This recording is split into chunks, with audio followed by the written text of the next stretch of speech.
Titanic यानी कभी न डूबने वाला जहाज क्या हुआ जो सिर्फ 2 ही घंटों में डूब गया। टाइटैनिक को बनाने का काम 1907 में शुरू हो गया था।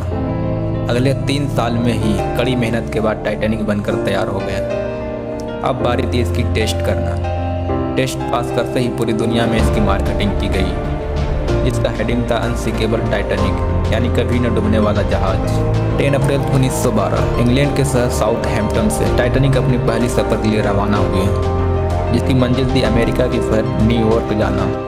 यह पूरा सफर टाइटैनिक को सिर्फ 7 दिनों में तय करना था। टाइटैनिक अपने ज़माने का सबसे ज़्यादा लग्जरी जहाज था।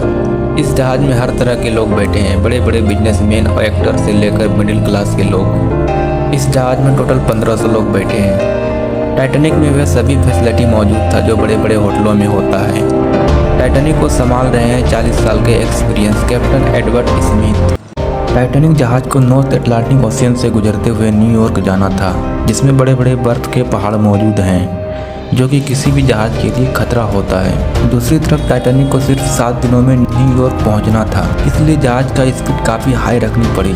12 अप्रैल 1912 टाइटैनिक को पहली वार्निंग मिलने लगता है बर्फ के बड़े बड़े पहाड़ों का, लेकिन टाइटैनिक अभी भी 40 किलोमीटर पर आवर की स्पीड से अपनी मंजिल की ओर बढ़ रहा है। टाइटैनिक अपने सफर का 96 घंटा गुजार चुके थे। अब बारी आती है 14 अप्रैल 1912 की रात। इस रात का खास बात यह है कि इस रात में चांद बाहर नहीं आया था, बिना मून का कोई लाइट नहीं थी, चारों तरफ अंधेरा ही अंधेरा छाया हुआ था। इस जहाज में फ्रेडरिक फ्लेट नाम का एक बंदा मौजूद है, जिसका काम है जहाज के आगे वाले हिस्से में रहकर जहाज को ट्रैफिक से बचाना।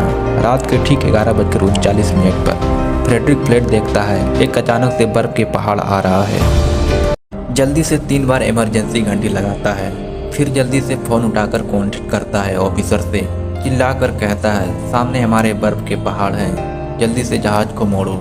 जहाज के ऑफिसर जहाज को लेफ्ट दिशा में मोड़ने को कहता है, पर फासला इतना कम था कि जहाज को ठीक से मोड़ नहीं पाए और टाइटैनिक बर्फ के पहाड़ से टकरा जाता है। करीब 10 सेकंड तक घिसटता चला गया बर्फ के पहाड़ से। इस टक्कर से जहाज के बॉडी में कई सारे होल हो गए। जहाज के कैप्टन जहाज को देखने के लिए जाता है जहाज के बॉडी पर कितना चोट पहुंचा है। इस घटना को देखते ही कैप्टन स्मिथ और ऑफिसर के होश उड़ जाते हैं, ये जहाज तो डूब जाएगी। कैप्टन स्मिथ जहाज के मेंबर को बचाने के लिए एक के बाद एक कदम उठाने लगे।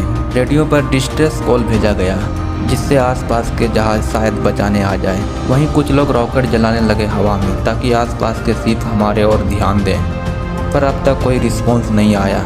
जहाज के कैप्टन ऑर्डर देते हैं पैसेंजर को लाइफ बोट में उतारा जाए, लेकिन जहाज के पैसेंजर को अभी भी लग रहा था ये जहाज तो डूबेगी नहीं, क्योंकि यह जहाज तो अनसिंकेबल है, कभी डूब ही नहीं सकती। इसी रीजन से जब पहली लाइफ बोट उतारी गई, जिसमें 65 लोग बैठ सकते थे, लेकिन सिर्फ 28 लोग ही आए।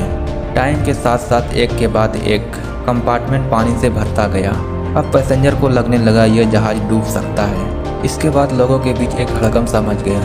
लोग एक दूसरे से लड़ने लगे लाइफ बोट में बैठने के लिए। प्रॉब्लम सिर्फ यह था कि जहाज में 20 लाइफ बोट थी। रात के 2:05 पर आखिरी लाइफ बोट उतारी गई टाइटैनिक से, लेकिन जहाज में अभी भी 1000 से ज़्यादा लोग मौजूद हैं। रात के 2:20 पर कभी न डूबने वाला जहाज भी डूब गया पानी के अंदर।